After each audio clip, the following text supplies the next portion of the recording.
ஐந்தாவது சகோதரர்களே என்ன அப்படி என்று சொன்னால், ஒரு மனிதன் இந்த இளமை காலத்துடைய அநியாயங்கள் என்ற பகுதிகள், உலகத்தை அனுபவிக்கிற பகுதிகளில் தாராளமாக, அதாவது பாவங்கள் என்று பார்க்காம அவர் என்ன செஞ்சிருப்பார், எல்லாமே அவருக்கு கிடைச்சிக்கும். ஆனால் இறுதி காலத்தில் அல்லாஹ் அவருக்கு என்ன செஞ்சிருவான்டா, கிடைச்ச எல்லா இன்பங்களையும் துன்பங்களை மாற்றிடுவான். துன்பங்கள் வேற வழியால் இல்லை, எதை இன்பங்களாக அவர் அனுபவித்தாரோ, எதை இன்பங்களாக சுமந்தாரோ அதையே அல்லாஹ் தஆலா துன்பங்களை என்ன செய்வான், மாற்றுவான். இது பாவிகளுடைய அந்த இறுதி கால பகுதியில் கிடைக்கக்கூடிய விஷயம்.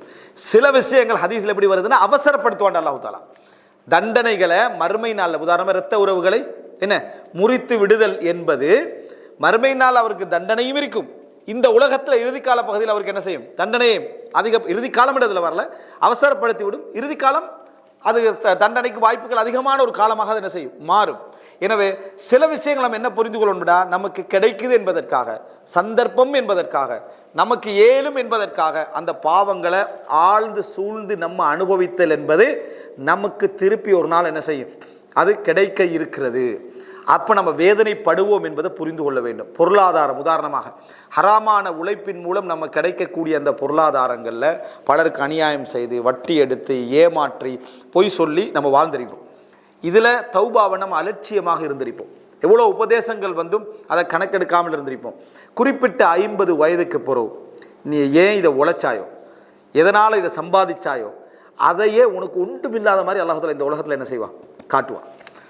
ஒன்றுமில்லாத போது அதை அல்லாஹ் தஆலா காட்டுவான். காட்டுனா என்ன, பிள்ளைகளுக்கு மத்தியில் அந்த சொத்துல சண்டை, பிள்ளைகளுக்கு மத்தியில் பலரை நம்ம எல்லாருக்கும் இந்த ரிசல்ட் என்று இல்லை. எவருக்கு இந்த உலகத்தில் ரிசல்ட் கிடைக்குதோ அவருக்கு கூட கொஞ்சம் ரஹ்மத்துக்கு நெருக்கம் தான், அவருக்கு கூட ரஹ்மத்து நெருக்கம் தான். ஏன் உணர்றதுக்கான ஒரு சந்தர்ப்பம் என்ன செய்யுது, கிடைக்குது. எவருக்கு கிடைக்கலையோ, உபை இப்னு சலூல் மாதிரி, ரசூலான மனைவிக்கு அவதூறு சொன்னவன் யாரு, உபை இப்னு சலூல். தொழுவிக்க போனது யாரு, அல்லாஹ்வுடைய தூதர். அவருக்கு அவதூறு சொன்னதே யாரு, உபை இப்னு சலூல். தொழுகைக்கின்றது அல்லாஹ்வுடைய தூதர். எந்த தண்டனையும் இல்லை. ரசூலுல்லாஹோட மனைவிக்கு அவதூறு சொன்னவருக்கு மஸ்ஜிதுன் நபவி, அதாவது சொல்ல போனால் மஸ்ஜிது நபவியுடைய இமாம் யாரு, ரசூலுல்லாஹ் தொழுவிக்க போகிறாங்க. அவர் ஃபேமிலிக்கு தான் அவதூறு என்ன செஞ்சு சொல்லி இருக்குது. அவர் தொழுவிக்க போறாரு, அவர் அந்த மாதிரி அடக்கப்படுறார். எந்த தண்டனையும் இல்லாத அமைப்பில் உபை இப்னு சலூல் என்ன செஞ்சிட்டார், மரணித்து விட்டார். அப்படின்னா நம்ம பயப்படணும். அல்லாஹ் தஆலா தண்டனை என்ன கடுமையாக கொடுப்பதற்கு மறுமையில் என்ன செய்யறான், சேர்த்து வைப்பதற்கான அடையாளம். இந்த உலகத்தில் ஒருத்தன் சோதிக்கப்பட்டுட்டான்டா, உணர்த்தப்பட்டுட்டான்டா, அது அவனுக்கு அல்லாஹ் தஆலா ரஹ்மத்தை கொடுப்பதற்கான சந்தர்ப்பத்தை என்ன செய்யறான், அல்லாஹ் தஆலா கொடுக்குறான் அர்த்தம். அப்போ இந்த முதிய வயது அடைஞ்ச பின்னால் பலரை நீங்கள் பார்க்கலாம், பிள்ளைகள் இவன் எந்த மார்க்கத்தை இழந்து இதை சம்பாதிச்சானோ, எந்த மார்க்கத்தை இழந்து இந்த அந்த இடத்துக்களை எடுத்தானோ, அதெல்லாம் சண்டை சச்சரவில் போய் நிற்கிது. நல்ல மனிதர்கள், அதாவது நல்ல மனிதர்கள் என்றால் சமுதாயத்தில் டீசெண்டாக இருந்தவங்க, ஹராமெல்லாம் இருக்குது, சமுதாய பார்வையில் டீசெண்டாக இருந்தவர்கள். இறுதி காலத்தில் பாப்பா என்ன செய்கிறாருன்னா, சில டைமில் முதிய இல்லங்களுக்கு தந்தைமார்கள் இருக்கிறான், முதியோர் இல்லத்தில். இவர்கள் தான் முதியோர் இல்லத்தில். நீங்கள் என்ன, எல்லாம் ஏழைகள் அல்ல, மகன் தான் பார்க்குறான். அவர் சம்பாதிச்ச சொத்தில் மகன் தான் பார்க்குறார். அவன் எல்லாம் கொண்டு வந்து கொடுக்குறான். என்னடான்னு பார்த்தா வீட்டில் வச்சா இவன் சரியான அலட்டி ஆகிக்கிறாருன்னு சொல்லி, எதற்காக நீ அல்லாஹ்வுடைய தீனெல்லாம் தூக்கி வீசி போட்டு செஞ்சாயோ அதன் மூலம் நீ தண்டிக்கப்படக்கூடிய ஒரு இடத்துக்கு கொண்டது இறுதி கால பகுதி என்ன செய்ய. அப்படின்னா பாவங்கள், நிரந்தர பாவங்கள் என்ன செய்யுதுண்டா, உண்ட உலகத்தில் உள்ள ஒரு நாளில் ஒரு பகுதி வாழ்க்கையை இல்லாமக்கிறது. உண்ட நாளில் ஒரு பகுதி வாழ்க்கையை இல்லாமல் ஆக்கி விடுகிறது. ஹராமாக உழைக்காத மனிதர் எப்படி இருப்பான்டா, என்ற பிள்ளைகளுக்காக உழைச்சே நினைப்பாரு. ஆனால் அவர் கவலைப்படுறதுக்கு பெருசாக என்ன செய்யாது, நான் யாரையும் என்ன செய்யலை, அதாவது சுரண்டவில்லை, யாரிடத்திலும் திருடவில்லை, யாருக்கும் அநியாயம் செய்யவில்லை, யாரையும் ஏமாற்றவில்லை, யாருக்கும் பொய் சொல்லலை. அந்த நிம்மதி அவருக்கு என்ன செய்யும், இருந்து கொண்டு இருக்கும். கெட்டு போன ஒரு பிள்ளையாக இருந்தாலும் அவருக்கு ஒரு நிம்மதி இருக்கு. நான் பிள்ளைய ஒழுங்கா வளர்த்தேன், மார்க்கத்தை கொடுத்தேன், வழிகாட்டலை செஞ்சேன், சரியான இடங்களில் சேர்த்தேன், அதுக்கு பின்னால் நான் என்ன குற்றவாளியிலே இருக்கும். ஆனால் இவனுக்கு அப்படி இல்லை, வழி சேரும். வழி என்ன செய்யும், சேரும், வேதனையாக இருக்கும். இறுதி கால பகுதி தான் நிம்மதியாக அதிகமாக இருக்க வேண்டிய இடம். ஏனென்றால் நம்ம இளம் பகுதியில் பொறுத்த நம்மளை சூழ நிறைய பேர் இருப்பாங்க. நம்மளோட குடும்பத்துக்கு நம்மளோட தேவை இருக்கும். மனைவியாக இருக்கலாம், தந்தை அதை கணவனாக இருக்கலாம். நமது குடும்பத்துக்கு நமது தேவை இருக்கும், பிள்ளைகளுக்கு நம்மளோட தேவை இருக்கும், உறவுகளுக்கு சொந்தங்களுக்கு தேவை இருக்கும், நமது பேச்சில் அடுத்தவருக்கு ரசனை இருக்கும். அதனால் ஒன்று கொண்டு இருப்போம். ஆனால் வயதான காலம் என்று வந்துட்டா எங்களோட யார் இருப்பாங்க தெரியுமா, எங்களோட உள்ளவங்க மட்டும்தான் இருப்பாங்க, எங்களோட வயசில் உள்ளவங்க மட்டும்தான் இருப்பாங்க. அடுத்தவருக்கு நம்ம கேட்குற சொல்கிற செய்தி கூட இன்ட்ரெஸ்டாக கூட இருக்காது, தேவை கூட இருக்காது. அப்படியே இருந்தால் கூட மார்க்க கடமை என்பதற்காக வந்து தான் என்ன செய்வான், உட்காருவாரே தவிர வேற எதுக்கும் உட்கார மாட்டான். அந்த மாதிரி ஒரு கட்டத்தில் நம்ம யாருக்காக இழந்தோமோ அவர்கள் இல்லாமல் போனால் எப்படி இருக்கு.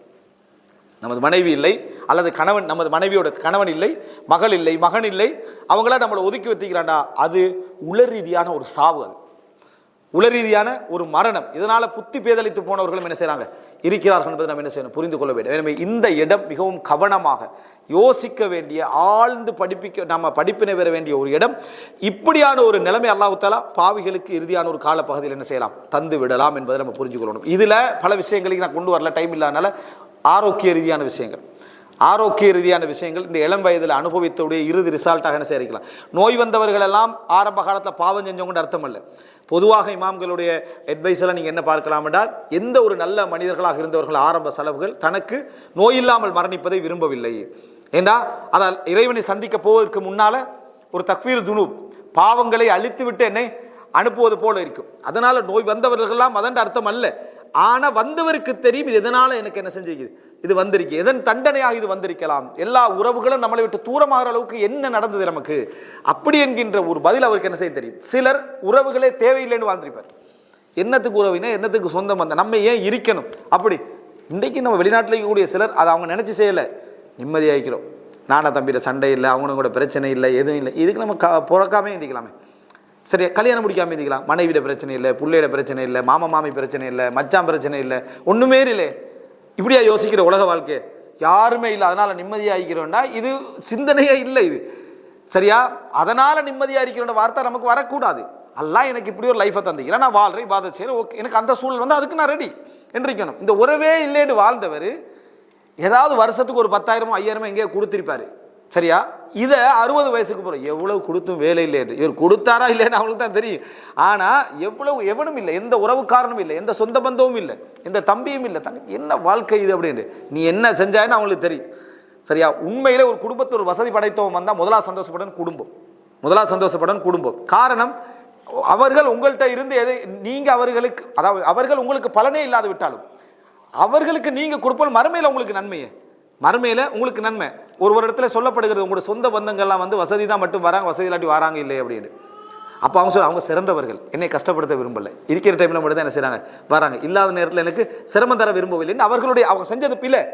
அந்த வழியை நல்ல பக்கத்தால் அவர் என்ன செய்கிறாரு, அதை தள்ளி விடுறார். காரணம், அவங்க செய்கிறது அவங்க செஞ்சுட்டு போட்டு, எந்த உள்ளம் என்ன அல்லாஹ் எனக்கு தந்திருக்கிறான்றது. இறுதி கால பகுதி சில உறவுகளை பாருங்க, ஊரே திரண்டு நிற்கும், ஊரே என்ன செய்யும், திரண்டு நிற்கும். என்னடான்னு பார்த்தா ஊருக்கே நல்லது செஞ்ச மனிதனாக என்ன செய்வார், இருப்பார். 4 எதிரிகள் எல்லாருக்கும் இருப்பாங்க, ஆனால் ஊருக்கே நல்லது செய்த மனிதராக, குடும்பத்துக்கே நல்லது செய்த மனிதராக அவர் என்ன செய்வார், இருப்பார். அதனால தான் சேர் ஆலாமின் நுபலால இமாம் தஹபி அவர்கள் பெரும்பெரும் அறிஞர்களுடைய வரலாற்றை எழுதுகின்ற பொழுது இறுதியில் ஷஹீதஹுல் ஹல்க், படைப்புகள், அனைத்து படைப்புகளும் அவருடைய ஜனாசாவில் நின்றன. அந்த ஊரில் உள்ள எல்லா மக்களும் என்ன செஞ்சாங்க, நின்றாங்க.